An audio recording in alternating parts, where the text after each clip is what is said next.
UP तक के subscriber आप 50 लाख। आपका बहुत बहुत शुक्रिया। देखिए, महंगाई विश्व स्तर पर बढ़ी थी निश्चित रूप से, लेकिन महंगाई बहुत कंट्रोल हुई है और आज महंगाई काफी हद तक कंट्रोल में है। कहीं भी कोई महंगाई की चर्चा नहीं हो रही है। विपक्ष है, समाजवादी पार्टी के लोगों को कुछ न कुछ तो कहना ही है। बात महंगाई की हो रही, आप जाति की बात कर रहे हैं, बात महंगाई की होती है, मंदिर मस्जिद की बात होती है। ये जिस तरह से लड़ेंगे हम उस तरह से जवाब देंगे। ये विकास के मुद्दे का मुद्दा छूट नहीं जाएगा? नहीं, बिल्कुल महंगाई का मुद्दा क्यों छूट जाएगा? 60 रुपए का पेट्रोल। नमस्कार, मैं हूं अभिषेक मिश्रा और आप देख रहे हैं यूपी तक की खास पेशकश यूपी किसका में आपका स्वागत है। आज हम पहुंचे हैं उत्तर प्रदेश के उस इलाके में जहां से प्रदेश के उप मुख्यमंत्री आते हैं। कौशाम्बी ये जिला है और सिराथू की सीट है जहां पर उन्होंने अपना नामांकन दाखिल किया है। 2012 से भी वो विधायक थे, लेकिन इस बार चुनावी समर में एक बार फिर से सिराथू से उतर रहे हैं। लेकिन कौशाम्बी को पिछले 5 सालों में क्या कुछ मिला और पहले की सियासत कौशाम्बी के लिए क्या कुछ लेकर के आई? अमूमन ये एक बसपा का गढ़ माना जाता है। 2007 के बाद 2012 में भी बसपा को यहां पर जीत मिली थी। 2007 में पूरी तरीके से बसपा ने 3 सीटों पे कब्जा किया, तो 2012 में 1 सीट पर केशव प्रसाद मौर्य जीतते हैं और बाकी 2 पे बसपा। लेकिन 2017 में बीजेपी ने 3 सीटें झटकने का काम किया था। लेकिन इस बार की लड़ाई काफी रोचक है, क्योंकि इस लड़ाई में समाजवादी पार्टी भी है, बसपा तो है ही, और बीजेपी का मंसूबा है कि तीनों की तीनों सीटें फिर से दोहराई जाए। लेकिन कौशाम्बी के क्या मुद्दे हैं और यहाँ के सियासतदान उसके बारे में क्या सोचते हैं, ये जानने के लिए आज हम पहुंचे हैं। तो चलिए शुरुआत करेंगे यूपी किसका की, और हमारे साथ जुड़ने जा रहा है एक खास पैनल जो कि अपनी बात रखेगा। सबसे पहले हम आपका तारुफ कराते हैं, भारतीय जनता पार्टी से हमारे साथ होंगे संजय जायसवाल जो कि जिला महामंत्री हैं। इसके बाद समाजवादी पार्टी का दारोमदार होगा शादाब अहमद पर, जो कि समाजवादी पार्टी के नेता हैं। मोहम्मद अवैश यहाँ पर कांग्रेस का अपना पक्ष रखेंगे, बताएंगे कि आखिर कांग्रेस लड़ाई में क्यों है। और मोहसिन जो कि हमारे साथ जुड़ रहे हैं, वो कि बीएसपी की तरफ से अपनी बात रखेंगे। चलिए शुरुआत करते हैं सबसे पहले बीजेपी के पास। 2017 में आपने 3 सीटें झटकी, इस बार फिर से केशव मौर्य मैदान में है। जनता फिर से वोट क्यों करेगी बीजेपी को? देखिए, भारतीय जनता पार्टी की सरकार जब से बनी हुई लगातार विकास कार्य हुए हैं। कौशाम्बी में कोई भी विकास कार्य ऐसा नहीं है जिससे कौशाम्बी अछूता रहा। सबका साथ सबका विकास, ऐसी संकल्पना लेकर के भारतीय जनता पार्टी की सरकार ने काम किया। आज कौशाम्बी में चाहे सड़क हो, चाहे हॉस्पिटल हो, चाहे मेडिकल कॉलेज हो, ट्रामा सेंटर हो, हर एक चीज कौशाम्बी को मिली है। डिप्टी सीएम साहब हमारे सिराथू से सीएम ने काम किया है कौशाम्बी में, आपके लिहाज से क्या क्या माइलस्टोन क्या रहे? उन्होंने कौन से बड़े काम कौशाम्बी के लिए? बहुत काम किया उन्होंने। सड़कों का जाल बिछा दिया। हमारे यहाँ जो आवागमन की दिक्कतें थी, कनेक्टिविटी अच्छी नहीं थी, यहाँ पे कनेक्टिविटी अच्छी हुई। जहाँ भी अवरोध था, रेलवे ओवरब्रिज नहीं थे, रेलवे ओवरब्रिज मिले हमको, अंडरपास भी मिले। मध्य प्रदेश से भी अच्छी कनेक्टिविटी हुई है हमारी। रोड कनेक्टिविटी का काम हुआ है? नहीं, कनेक्टिविटी के साथ साथ जो भी विकास की चीजें रही हैं वो यहाँ पे हुई हैं। कोई भी ऐसी चीजें नहीं है जो अछूती रही कौशाम्बी से। ठीक है। बाकी पार्टियों से बात करते हैं। समाजवादी पार्टी को क्यों लगता है कि इस बार आप वो काम कर देंगे जो इतने सालों में नहीं कर पा रहे थे? बसपा का गढ़ था, फिर सपा बीजेपी ने अपना कर लिया। समाजवादी पार्टी पे क्यों एतबार करे जनता? समाजवादी पार्टी ने हमेशा नौजवानों के लिए काम किया, हमेशा किसानों के लिए काम किया, हमेशा बेरोजगारों को रोजगार से जोड़ने का काम किया। और जो हमारे भारतीय जनता पार्टी के प्रवक्ता महोदय बोल रहे हैं कि केशव मौर्य जी ने इस जनपद के लिए कुछ किया है। सम्मानित साथियों, बिल्डिंगें जो दिख रहे हैं माननीय जी सरोज जी की देन है, और जो सड़कों का जाल है वो समाजवादी पार्टी का देन है। एजेंडा, आप अपनी बात करिए कि आपको क्यों वोट करेगी जनता, आपका क्या एजेंडा है? मेरा एजेंडा यह है कि हम नौजवानों को नौकरी देंगे, हम किसानों को 300 यूनिट बिजली घरेलू इस्तेमाल के लिए देंगे, सिंचाई के लिए हम किसानों को बिजली फ्री देंगे, और महिलाओं को हम 1500 रुपए महीना का पेंशन देंगे। हम ये वादों पर आपको लगता है जनता एतबार करेगी? बिल्कुल एतबार करेगी। चलिए कांग्रेस से पूछ लेते हैं। आपने 40% महिलाओं को टिकट दिया है, हालांकि उस पर सवाल भी आप ही के कुछ उम्मीदवार कर रहे हैं। कांग्रेस अपने आप को इस लड़ाई में कहाँ देख रही है? जनता का एतबार आप पर क्यों होगा? सबसे पहले मैं यूपी आज तक का धन्यवाद देना चाहूंगा कि इस मंच पे आने का मौका मिला है। जैसा कि आपने सवाल किया कि जनता क्यों आपको मतलब वोट करेगी या क्यों आपके पास आना चाहेगी, तो जनता इसलिए मुद्दे पे आप वोट करेगी क्योंकि हमने आप लोग सब लोग देखा होगा कि आप तो टीवी चैनल से आप देखते ही हैं कि अगर चाहे हाथरस की लड़ाई हो, चाहे उम्भा की लड़ाई हो, चाहे आपका उन्नाव का रेप पीड़िता की लड़ाई हो, अगर किसी ने लड़ाई लड़ी है तो वो केवल मान्यवर प्रियंका गांधी जी ने लड़ी है। और अगर लड़के ही काम हो जाएगा क्या? एजेंडा क्या है आपका चुनाव के लिए? एजेंडा हमारा आपने देखा होगा, साफ है हमारा एजेंडा कि हमने एक भर्ती विधान भी लागू किया है। उसमें दिखाएंगे कि करके दिखाएंगे कि हम कैसे भर्तियों को लागू करेंगे, क्योंकि पिछले जो सरकारों में जो युवाओं के लिए रोजगार आते थे उनका आज तक कोई भी रोजगार मतलब सफल नहीं हो पाया। रोजगार का आप दावा कर रहे हैं? रोजगार भी हमारे साथ शिक्षा भी है हमारे साथ। मतलब महिलाओं के लिए उनके जो परेशानियां, जो 3 सिलेंडर हम लोग मुफ्त दे रहे हैं, और पहले की सरकारों ने जो सिलेंडर दिए थे, जो सिलेंडर का वादा किया था, और 1 सिलेंडर दे करके महिलाओं को परेशान किया जा रहा था। और हमारी सरकार देखेंगे जनता कितना एतबार करती है। बसपा अपने आप को कहाँ देख रही है? आपका गढ़ हुआ करता था, जिस तरीके से बहन जी बाहर नहीं निकली बहुत दिनों से, हालांकि अब निकल रही है, आगरा के बाद उन्होंने रैली शुरू की है, लेकिन बीएसपी पे जनता क्यों एतबार करे इस बार? बहुजन समाज पार्टी के बाद तो आप देख ही रहे हैं, आप लोग पूरे में घूम रहे प्रदेश में, 23% उसके बाद वोट हमेशा है, और 23% के बाद 23% है, गिर के 15% पे आ गए। देखिए आपकी 2022 के चुनाव में देखिएगा।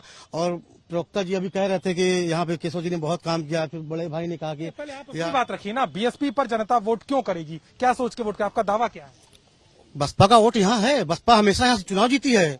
और मंझल विधानसभा में 17 में क्या हो गया था? 17 में कुछ गुटबाजी से हो गया था, आप अपने ही लोग गुटबाजी कर दिए थे। आपकी बहुजन समाज पार्टी के 3 की 3 सीट जीत रही यहाँ पे, भारतीय जनता पार्टी हार रही है। क्या आप 18 पे आगे गिर गए थे? नहीं, 18 पे तो गिर गए थे, लेकिन हमारे वोटरों को बहकाया गया। मतलब आपको अपने कार्डर पे ही भरोसा है, जो आपका प्रतिशत वोट? बिल्कुल भरोसा है कि आपका दावा कुछ नहीं कि क्या करें? बिल्कुल दावा है। आप देख लीजिए कौशाम्बी जिला में जितना भी काम हुआ है, माननीय बहन जी का देन है, काम हुआ है। चाहे जिला अस्पताल ले लीजिए, चाहे जहां आप खड़े यहाँ ले लीजिए, कलेक्ट्रेट ले लीजिए, जिला जेल ले लीजिए, जितने भी काम माननीय बहन जी ने किया है। और ये जो भाई अभी कह रहे थे कि इंजी सरोज की देन है, इंजी सरोज की देन नहीं है। यहाँ पे माननीय बहन जी ने कम से कम जिला में 5000 नौकरियां दी हैं। भाई न हो तो किसी से पूछ लीजिए, 5000 नौकरियां दी गई हैं। आपके हिसाब किताब को भी जनता खुद सुनेगी। कौशाम्बी के मुद्दे क्या है? समाजवादी पार्टी, आप रोजगार की बात कर रहे हैं, लेकिन भाजपा कहती है गुंडे हमने रोकी है, माफिया राज हमने रोका है। खुद मौर्य जी यहाँ आते हैं तो इस बात का ऐलान करते हैं। आपका एजेंडा क्या है इस चुनाव में? देखिए, उत्तर प्रदेश में जो आपके चैनलों ने दिखाया है कि 5 साल में जितने मुकदमे भारतीय जनता पार्टी की सरकार में हुए हैं, उसने समाजवादी पार्टी की सरकार में मुकदमे नहीं लिखे गए थे। और रही बात गुंडागर्दी की, तो आप ये जान लीजिए, तो कहते हैं अपराध होगा तो एफआईआर होगी, पहले तो एफआईआर ही नहीं होती थी। ये आरोप लगाती है बीजेपी, आपकी सरकार तो पुरानी। गुंडागर्दी की बात करिए तो इनके सांसद, इनके विधायक, डिप्टी सीएम साहब के पास देखिए उनके ऊपर कितने मुकदमे हैं। आदरणीय योगी आदित्यनाथ जी के ऊपर देखिए कितने मुकदमे हैं। और इनको क्या कहेंगे? इनके विधायक रेप केस में फंसते हैं। क्या कहेंगे? आपके ही उप मुख्यमंत्री पर मुकदमे दर्ज हैं, उन्होंने खुद हलफनामे में भी इस बात की बात कही है, और समाजवादी पार्टी को आप गुंडों की पार्टी बताते हैं। देखिए, माननीय डिप्टी सीएम के ऊपर जो भी मुकदमे दर्ज हैं वो राजनीतिक मुकदमे हैं। उन्होंने न किसी की जमीन पर मुकदमा होता राजनीतिक, उसमें भी देखिए, न उन्होंने किसी की जमीन पर कब्जा किया है, न उन्होंने कहीं गुंडागर्दी की है। भूल गए गात्री प्रजापति को।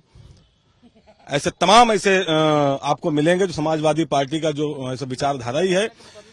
मुकदमा ज्यादा होगा तो समाजवादी से टिकट लीजिए, पैसा ज्यादा हो बसपा से टिकट लीजिए, लेकिन भारतीय जनता पार्टी में राष्ट्रवाद की राजनीति होती है, राष्ट्रीयता की राजनीति होती है। मतलब आपको लग रहा है, क्योंकि आप दावा तो करते हैं कि लड़कियां बाहर निकल पाती हैं, सुरक्षा का माहौल है, क्या माहौल बन पाया? क्या चीजों पे कंट्रोल है? देखिए, भारतीय जनता पार्टी की सरकार जब से बनी है, एक चीज तो तय है कि सबका साथ, सबका विकास, सबका विश्वास। हम क्षेत्रवाद की राजनीति नहीं किए, हम जातिवाद की राजनीति नहीं किए, हमने पूरे संपूर्ण उत्तर प्रदेश का विकास किया। हम ऐसा नहीं है कि सरकार बन गई तो हम सैफई में ही सारा कार्यक्रम करा देंगे, हम मैनपुरी में ही सारी योजनाएं दे देंगे। बिजली अगर दी जा रही है तो पूरे उत्तर प्रदेश में दी जा रही है, सड़कें दी जा रही है तो पूरे उत्तर प्रदेश में दी जा रही है। ऐसा नहीं है अखिलेश जी ने केवल मैनपुरी में पहले बिजली आती थी 2012 में। 2012 की स्थिति सभी जानते हैं, कहीं 4 घंटा आती थी, कहीं 5 घंटा थी, कहीं 4 दिन लाइट नहीं आती थी। लोगों की क्या स्थिति थी? खेतों में पानी नहीं मिलता था, लोग रात को इंतजार करते थे कि लाइट आएगी और लाइट नहीं मिलती थी। अगले मुद्दे पे बात करेंगे। आप ये बताइए, कांग्रेस पार्टी के पास में क्या एजेंडा है? आप विकास की बात तो कर रहे हैं, आप प्रॉमिस तो कर रहे हैं कि हम महिलाओं के लिए सब करेंगे, वो करेंगे, लेकिन आपकी स्थिति प्रदेश में कुछ खास ठीक नहीं है। क्यों आपको लग रहा है कि कांग्रेस किसी तरीके से चुनाव में क्या भूमिका निभाने वाली है? ये आने वाली 10 तारीख को पता चल जाएगा कि हम क्या खास हैं। क्योंकि अगर आपने देखा होगा, जैसा कि भाई ने कहा कि विकास क्या मतलब, फाफामऊ में एक केस हो जाता है, लड़की के साथ उसका रेप होता है, उनके परिवार को मार काट दिया जाता है, क्या ये विकास है?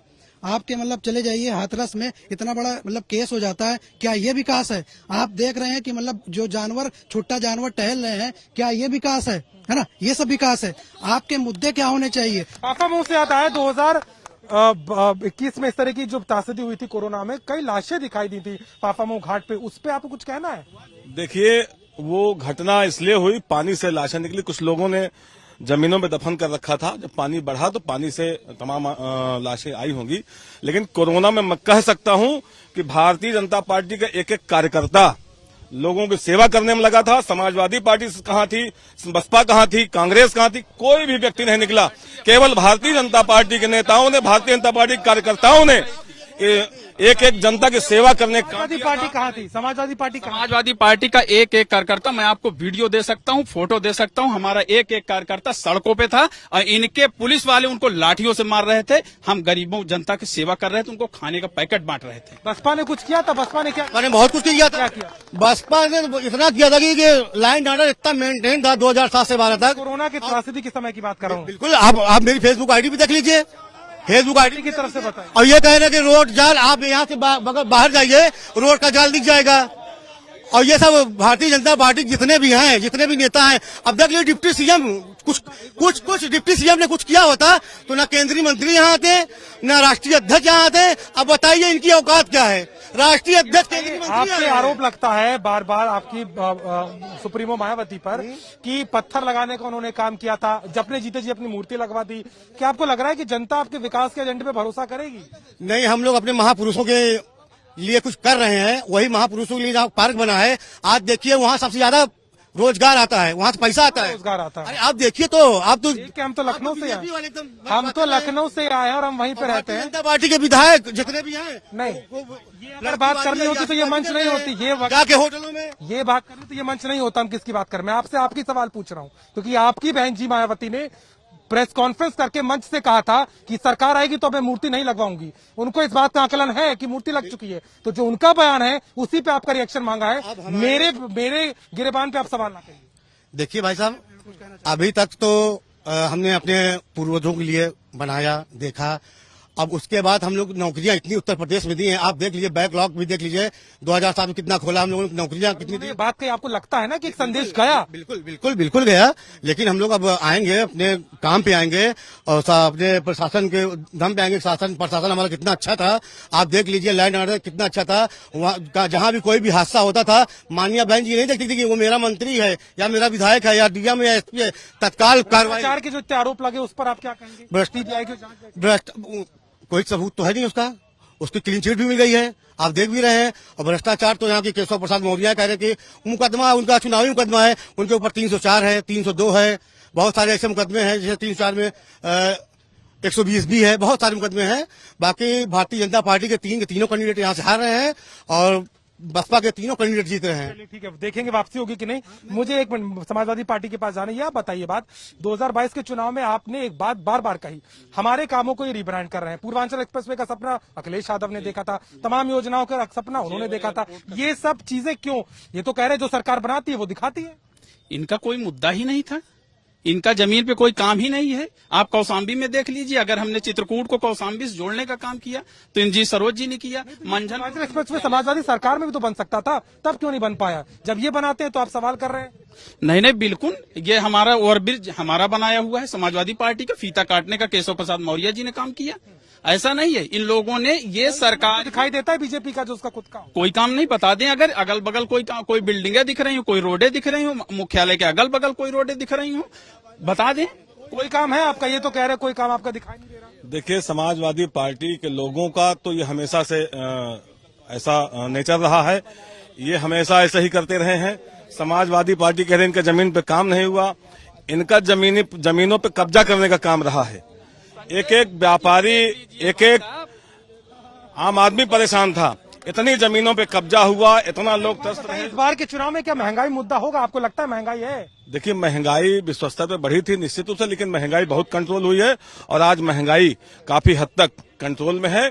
कहीं भी कोई महंगाई की चर्चा नहीं हो रही है। विपक्ष है, समाजवादी पार्टी के लोगों को कुछ न कुछ तो कहना ही है, तो ये कहते रहेंगे महंगाई ऐसी मुद्दा है कि ये केवल बाद में जाकर के जाति पर और धर्म पे ही चुनाव होगा। नहीं, जाति धर्म हम जिसकी जितने हिस्सेदारी होगी हम उसकी भागीदारी देंगे। हम जातिगत जनगणना कराएंगे, उसको नौकरी में हम आरक्षण देंगे। उसी जाति पर आ गए, जी। बात महंगाई की हो रही, ये आप जिस जाति तरह की से बात कर रहे लड़ेंगे, हैं। हम बात पूरे महंगाई की जवाब होती है, देंगे। मंदिर मस्जिद की बात होती है।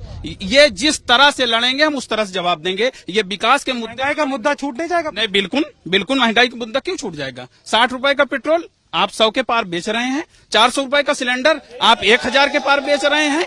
किसानों की 5 किलो आपने 5 किलो यूरिया चुरा लिया, किसान आपको बख्शेगा? आप उनकी फसल चरवा ले रहे हैं, 5 किलो दे करके आप 5 कुंटल उनका ले रहे हैं, किसान कभी नहीं बख्शेगा। आप विरोध इनको इसलिए नहीं पता चल रहा है कि ये किसानों के बीच में नहीं जा रहे हैं, नौजवानों के बीच में नहीं जा रहे हैं, बेरोजगारों के बीच में नहीं जा रहे हैं, इसलिए इनको विरोध नहीं पता चल रहा है। कांग्रेस पार्टी आपको क्या कहना है?